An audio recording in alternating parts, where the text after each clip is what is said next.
Hello again, Lockpicking Paul here, and tonight I've got a continuation of the ASSA 700.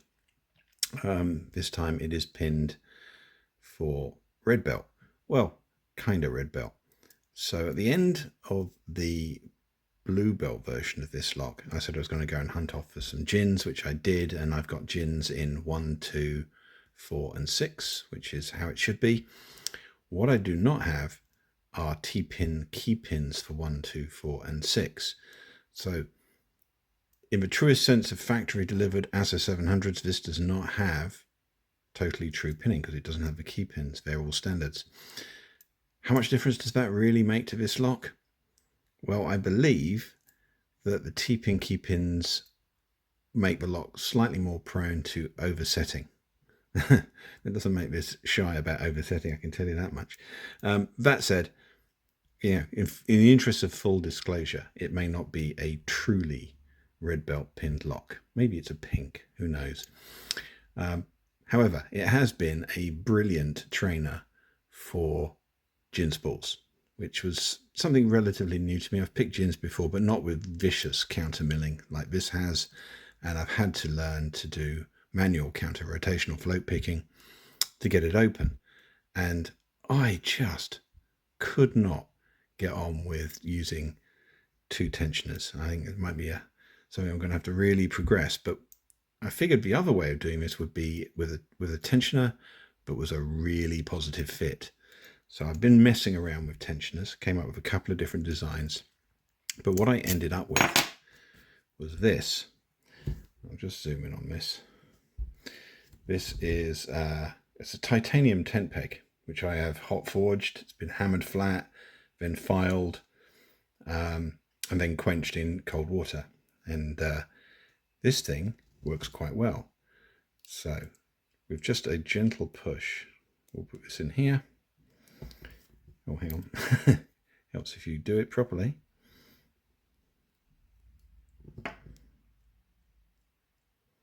Yeah, it can support the weight of the lock. So in terms of fit, that is the business for doing manual counter rotation, and much easier to use from my perspective than two tensioners. So that's what's made all the difference to being able to sort of learn. I could focus, by doing this, I could really focus on float picking with gin spools, which I am really, really enjoying, it must be said. So anyway, what you're about to see, you see how stiff that was in there? I had to really pull it out. So what you're about to see is a pick and a slightly clumsy gut as I fire a pin or two. I've done my best to show you that they are actually all genuine gins coming out in the right direction. I still managed to fire one into my tool tray here, but we did find it. The lock is all now back together again.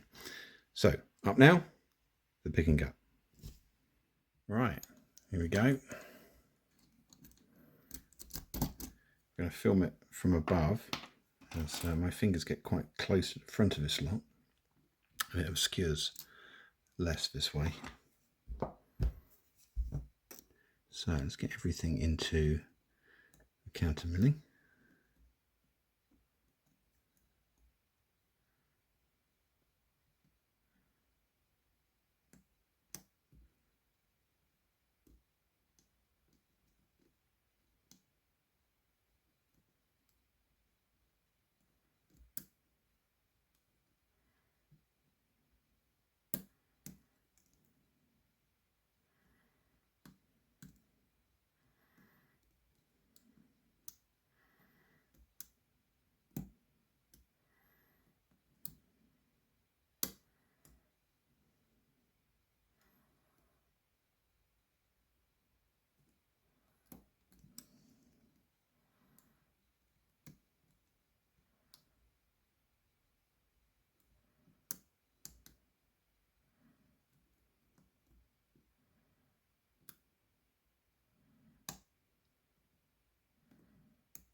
Go.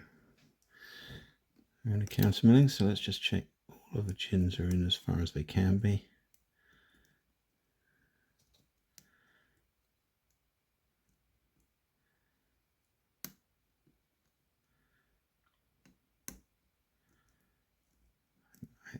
Let's see what we've got.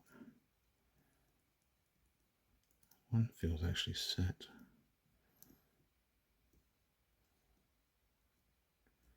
Two feels set.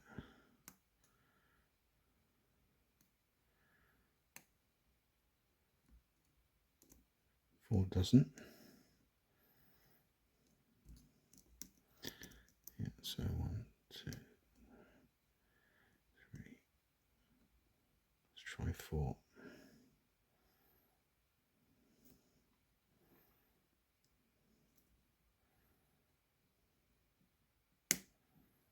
Yeah, that's through. Check again. 1, 2, I think is 4, so it's got to be 6.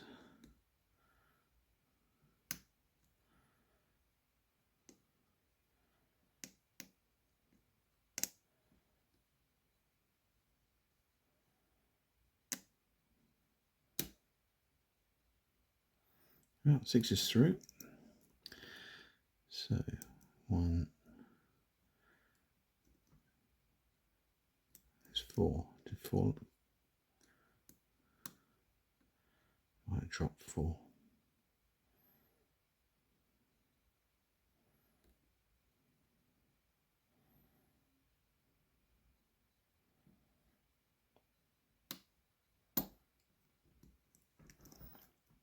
Yeah.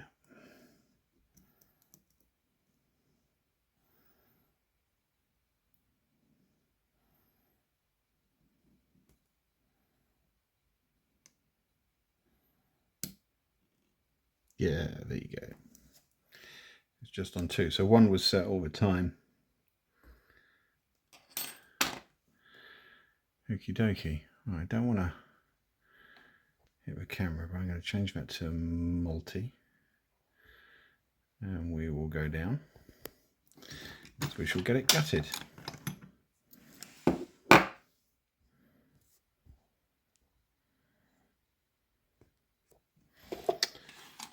Right. Tray. I don't actually have a follower that fits this lock well.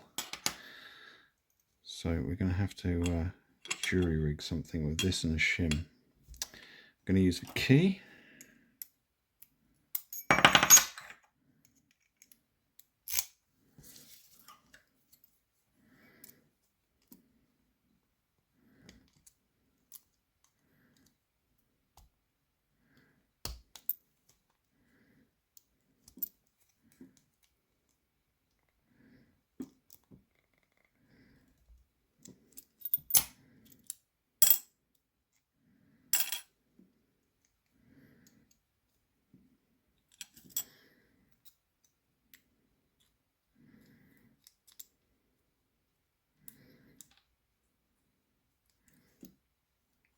Going to go in there.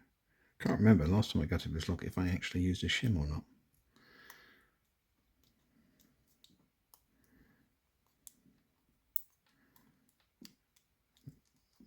It's kind of going in.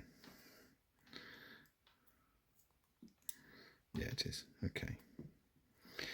So yeah, this follower is a Euro-sized follower and is not really big enough for this lock, but my bigger follower is too big.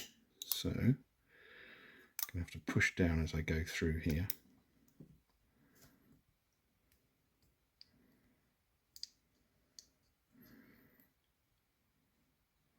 There you go. Right. 1, 2, 4, 5, 6, 7. Quick shoulder plug. So you can see the counter milling on chambers 1, 2, 4, and 6. And yeah, this is a fun. I'm getting to love gins. It's a whole new thing for me.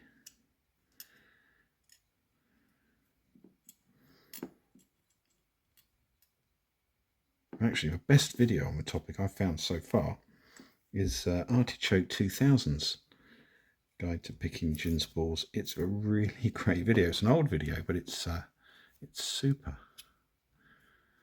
As I definitely credit that with my knowledge on gin. So I'm going to try and get this in camera so you can see these are actually coming through in the right way up.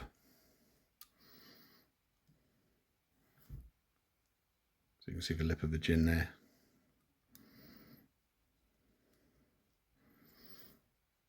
Come out the right way.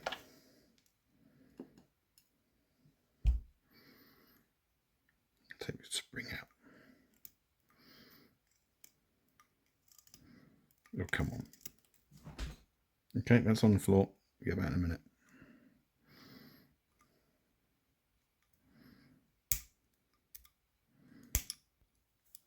So that's trapped, it's the right way up.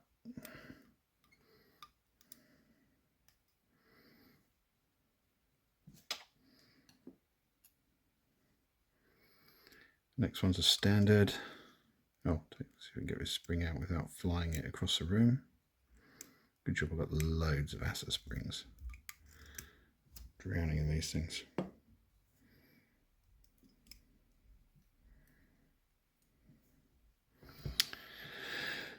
Right, then we got our standard.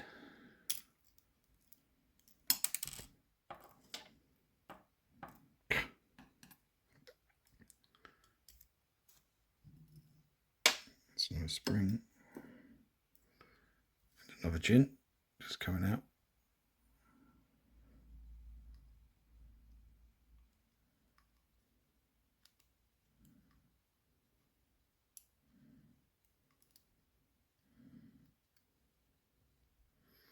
Going the right way up. Oh hell, where did that go? Right, all right. I'm going to try and find that in a second because that's just pinged out of my tweezers. That's a pain in the bum. Right, next one. Standard.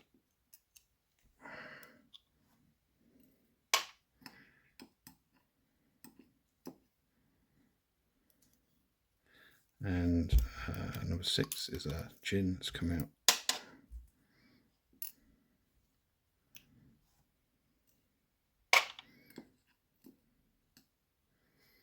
And finally 7, which is a standard, so just checked that.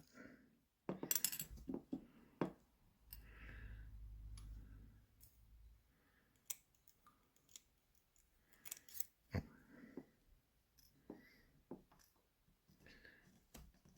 Right, I am not sure what happened to that gin. I hope I didn't lose it.